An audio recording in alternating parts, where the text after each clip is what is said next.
नमस्कार दोस्तों, स्वागत है आपका आपके अपने चैनल ट्रेंडिंग न्यूज़ वाला में, जो एक free guest posting and business review platform है।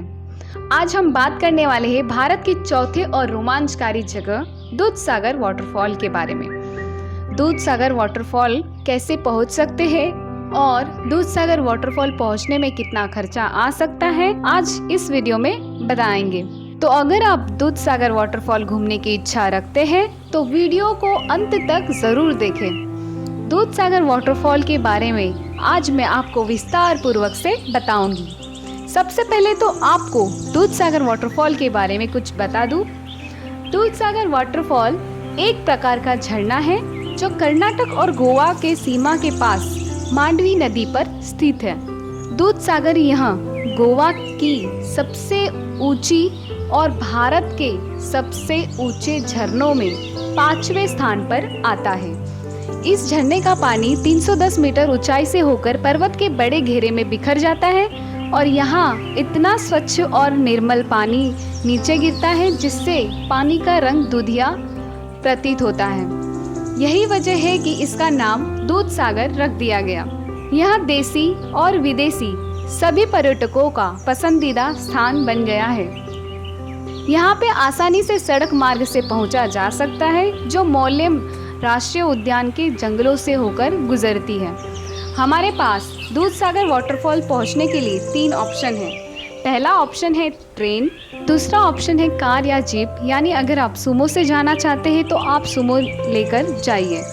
तीसरे ऑप्शन की अगर बात करें तो वह है ट्रैकिंग, जो आप रेल मार्ग से होते हुए भी जा सकते हैं और दूधसागर वाटरफॉल का नज़ारा देख सकते हैं, साथ ही घूम सकते हैं। और अगर आप फोटोग्राफी में दिलचस्पी रखते हैं तो आप फोटोशूट कर सकते हैं। तो दोस्तों, अब विस्तार पूर्वक जानते हैं कि आप दूधसागर तक कैसे पहुँचे और कितना खर्चा लग सकता है। सबसे पहले मैं बात करती हूँ दूधसागर वाटरफॉल हमको पहुँचना कैसे है। चलिए दोस्तों, अगर आप दूधसागर वाटरफॉल ट्रेन से जाना चाहते हैं तो हमारे पास क्या ऑप्शन है जानते हैं। दोस्तों, आप भारत के किसी भी हिस्से में हो, आपको पहले गोवा के मडगांव या वास्को दी गामा आना होगा। और ये हमने इस वीडियो में नहीं बताया है कि आपको गोवा कैसे आना है। हम आपको अपने अगले वीडियो में बताएंगे गोवा आपको कैसे आना है। दोस्तों, आपको बता दें कि वास्को दी गामा और मडगांव, जो कि साउथ गोवा में पड़ता है, वहाँ पैसेंजर ट्रेन, जिसे लोकल ट्रेन कहा जाता है, वह चलती है और आपको वहीं दूधसागर वाटरफॉल स्टेशन तक पहुँचा देगी। वास्को दी गामा कोलेम एक पैसेंजर ट्रेन चलती है जो आपको कोलेम रेलवे स्टेशन तक पहुँचा देगी। अब बात करते हैं कोलेम स्टेशन से दूधसागर तक की दूरी 11 किलोमीटर है। वहाँ ट्रेन आपको दूधसागर स्टेशन से 11 किलोमीटर पहले ही उतार देगी। तो आप पैसेंजर रेल वास्को दी गामा से या मडगांव से ले लीजिए। वहाँ रेल वास्को दी गामा से होते हुए कोलेम जाती है। कोलेम स्टेशन से बाहर आने के बाद आपको अपनी प्राइवेट गाड़ी या जीप या सुमो से आप दूधसागर वाटरफॉल तक पहुँच सकते हैं और उसी गाड़ी से ही आप रिटर्न आ सकते हैं। दोस्तों, अब बात करते हैं ऑप्शन दूसरे की। टूरिस्ट ज़्यादातर अपनी गाड़ी जैसे कार, सुमो को ही प्रिफर करते हैं। सुमो से आपको मडगांव आना पड़ेगा। मडगांव कोलेम तक 48 मिनट्स लगेंगे। दोस्तों, अगर आप कोलेम तक बस से आए हैं तो बस या प्राइवेट गाड़ी सुमो से आए हैं तो आपको अपनी प्राइवेट गाड़ी पार्क में लगाना पड़ेगा। यहाँ से आपको गोवा के लिए गवर्नमेंट से सुमो या टैक्सी करनी पड़ेगी, जो आपको दूधसागर वाटरफॉल के एंट्री गेट तक पहुँचा देगी। तो सबसे पहले आप कोलेम में आपको अपनी गाड़ी पार्क में लगानी पड़ेगी। गाड़ी पार्क करने की फीस 50 रुपये 24 घंटे के लिए होती है। फिर यहाँ से आपको सुमो करना होगा, जो आपको दूधसागर वाटरफॉल के एंट्री गेट तक पहुँचा देगा। अगर आप गोवा में ही हैं और कोई साधन नहीं है तो आप 2 व्हीलर रेंट पर ले सकते हैं, जिसका खर्च 200 से लेकर 500 रुपए की रेट पर पूरे दिन के लिए पूरे गांव में कहीं भी मिल जाएगी। दूधसागर वाटरफॉल ही एक छोटा सा रेलवे स्टेशन है, लेकिन यहाँ आपको पैसेंजर ट्रेनों का स्टॉप नहीं है। गवर्नमेंट की तरफ से इसको बैन कर दिया गया है, इसलिए यहाँ पे कोई पैसेंजर ट्रेन रुकती नहीं। इसीलिए पैसेंजर की डी बोर्डिंग नहीं हो पाती। अगर आप अपनी स्कूटी से गोवा घूम रहे हैं तो उसमें एक और दिन ऐड कर लीजिए और आप स्कूटी से भी कोल्लम पहुंच सकते हैं और बस से भी आप कोल्लम तक पहुंच सकते हैं। दोस्तों, अब बात करते हैं कोल्लम में मिलने वाली सुमो की। यहाँ आपको बुकिंग प्रणाली को थोड़ा समझना होगा। यहाँ एक सुमो में 5 यात्री सफर कर सकते हैं और सुमो वाला 5 सवारी लिए बगैर नहीं जाएगा। अब अगर आप 5 लोग हैं तो तब तो वेल एंड गुड, पर अगर आपके ग्रुप की संख्या 5 से कम है तो सुमो वाला बिना 5 सवारी लिए वहाँ से हिलेगा भी नहीं। वैसे सीजन के समय में कई बार 5 से अधिक लोगों को सुमो वाले ले जाते हैं, जिसमें बैठने में थोड़ी तकलीफ ज़रूर होती है। ये जो सुमो है वह गोवा गवर्नमेंट की तरफ से चलाई जाती है, जिसका किराया निर्धारित होता है। सुमो का किराया 700 रुपये एक व्यक्ति का होगा, जो कि एक राउंड ट्रिप है। मतलब सुमो वाला आपको दूधसागर तक ले जाएगा और वह ही वापस कोल्लम तक आपको पहुंचा देगा। यानी सुमो के बाद आपको किसी भी तरह की गाड़ी नहीं करनी पड़ेगी। कोल्लम से दूधसागर वाटरफॉल एंट्री गेट तक का सफ़र लगभग 45 मिनट से 1 घंटे का होगा। यह सफ़र भी थोड़ा रोमांचकारी होगा क्योंकि सफ़र में जंगली और छोटी छोटी नहर भी मिलती है। सफ़र में कुछ जगह पर पानी के बहाव भी रहेंगे और उसी पानी में से सुमो वाला आपको निकालता है। कभी कभी सुमो के अंदर भी पानी चला आता है। अब आप दूधसागर पहुंच जाते हैं। आपको यहाँ घूमने के लिए 1.5 घंटे का समय मिलेगा। उसके बाद आपको पिकअप पॉइंट पर आना होगा। इन्हीं घंटों में आपको जहाँ घूमना है वहाँ घूम सकते हैं। स्विमिंग करना है, स्विमिंग भी कर सकते हैं, पर याद रखें आपको 1.5 घंटे ही मिलते हैं।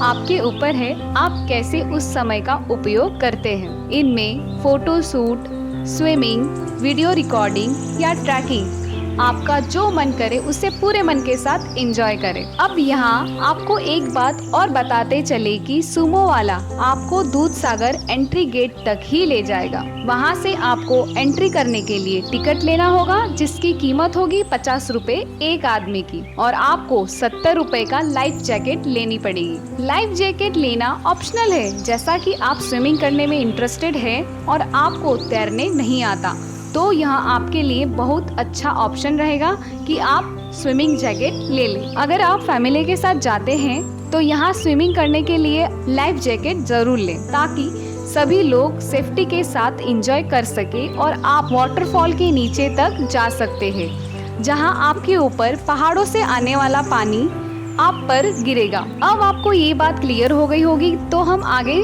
देखते हैं। चलिए दोस्तों, अब बात करते हैं कि ट्रैकिंग करते हुए हमें दूधसागर वाटरफॉल तक कैसे पहुंचना है।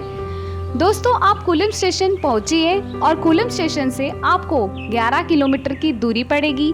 दूधसागर वाटरफॉल तो आप ट्रैक के किनारे किनारे पगडंडियों को पकड़कर सीधे दूधसागर वाटरफॉल तक पहुंच सकते हैं, पर आपको काफ़ी टनल्स देखने को मिलेंगे और आपको प्राकृतिक नज़ारे देखने को मिलेंगे जो बहुत ही शानदार होते हैं। अगर आप फोटोग्राफी में इंटरेस्टेड रखते हैं तो मेरा रिकमेंडेशन है कि आप ट्रैकिंग करके ही जाइए, आपको काफ़ी ज़्यादा अच्छा अनुभव मिलेगा। ये 11 किलोमीटर की दूरी आपकी बहुत जल्दी ही पूरी हो जाएगी और आपको पता भी नहीं चलेगा, क्योंकि आपको यहाँ ऐसे नज़ारे देखने को मिलेंगे।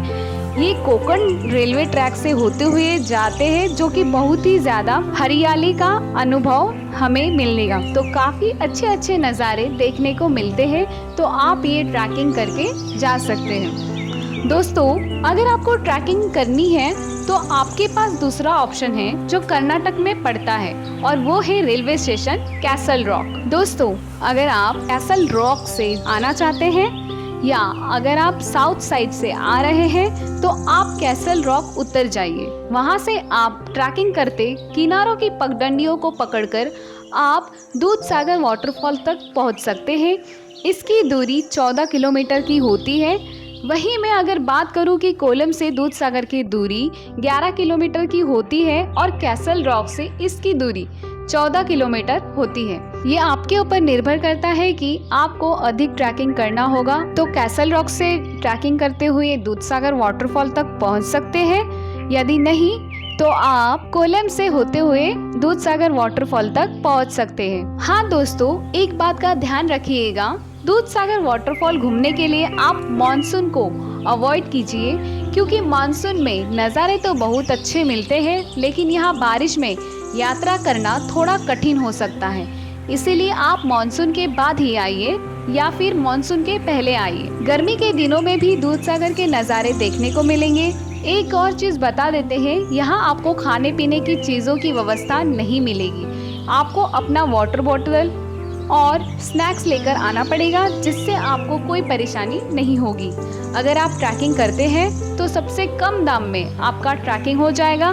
उसके बाद आप अगर ट्रेन से आते हैं तो ट्रेन, और सुमो से आते हैं तो सुमो से आपका कॉस्ट लगभग 500 रुपये लग जाएगा। और वही अगर मैं बात करूं कि आप कोलेमाकर सुमो करके आप दूधसागर वाटरफॉल जाते हैं तो आपका 1000 रुपये पर पर्सन आ जाएगा। तो इस हिसाब से आप देख सकते हैं कि आपको दूधसागर वाटरफॉल कैसे घूमना है। 3 ऑप्शन मैंने आपको बताए हैं, जो आपको बेस्ट लगे आप उसी ऑप्शन को प्रिफर कर सकते हैं। अगर आपको पर्सनल क्वेरी है या पर्सनल डाउट है तो कमेंट करके पूछ सकते हैं, डेफिनेटली आपको रिस्पांस मिलेगा। ट्रैकिंग करने के 3 ऑप्शंस की बात करते हैं। दोस्तों, ट्रैकिंग एक अच्छा और बेहद ही शानदार तरीका होता है घूमने का। कई टूरिस्ट ट्रैकिंग करके जाना ज़्यादा पसंद करते हैं। अब मैं आपको बताते चलूँ कि आपको दूधसागर वाटरफॉल जाते समय किन किन चीज़ों का ध्यान रखना है। पहला है खाने पीने की सामग्री। दूधसागर वाटरफॉल के रास्ते में किसी भी तरीके की आपको खाने पीने की व्यवस्था नहीं रहेगी। अगर आप दूधसागर वाटरफॉल जाना चाहते हैं तो अपने स्नैक्स पकड़ लीजिए, वाटर बोतल पकड़ लीजिए, ताकि आपको किसी भी तरीके की परेशानी ना हो। कृपया जंगल में बंदरों को कुछ खिलाने की कोशिश ना करें, क्योंकि वो जंगली है और आप पर आक्रामक हो सकते हैं। ट्रैकिंग करते समय आप किसी भी तरह का कचरा रास्ते में ना फेंकें, बल्कि उनको अपने पास ही रखें और जहां आपको डस्टबिन दिखे वहां कचरा फेंकें। अब बात करते हैं कितना खर्चा होगा। अगर कुल खर्च की बात करें तो ट्रैकिंग आपको सबसे सस्ता पड़ेगा, पर सुमो से आने पर 700 रुपये ऐड हो जाएंगे, यानी कि आपके 2000 रुपये से लेकर 2500 रुपये में दूधसागर वाटरफॉल को एंजॉय आप कर सकते हैं। अगर आप दूधसागर वाटरफॉल जाने के लिए किसी ट्रैवल कंपनी में बुकिंग करते हैं तो ज़्यादा अच्छा और सेफ भी होगा। वैसे आपको ऑनलाइन दूधसागर वाटरफॉल बुकिंग बड़ी आसानी से मिल जाएगी। मैंने आपकी सुविधा के लिए आपको कुछ दूधसागर वाटरफॉल बुकिंग एजेंट के लिंक डिस्क्रिप्शन बॉक्स में रखे हैं। आप उन वेबसाइट पर जाकर दूधसागर वाटरफॉल बुकिंग कर सकते हैं। अगर आप दूधसागर वाटरफॉल घूमकर आ गए हैं तो अपना एक्सपीरियंस हमारे साथ ज़रूर शेयर करें। बिना भूले आप अपना एक्सपीरियंस हमें कमेंट बॉक्स में बता सकते हैं। ऐसी ही अन्य वीडियो के लिए हमारे चैनल को लाइक, शेयर और सब्सक्राइब करना ना भूलें। धन्यवाद।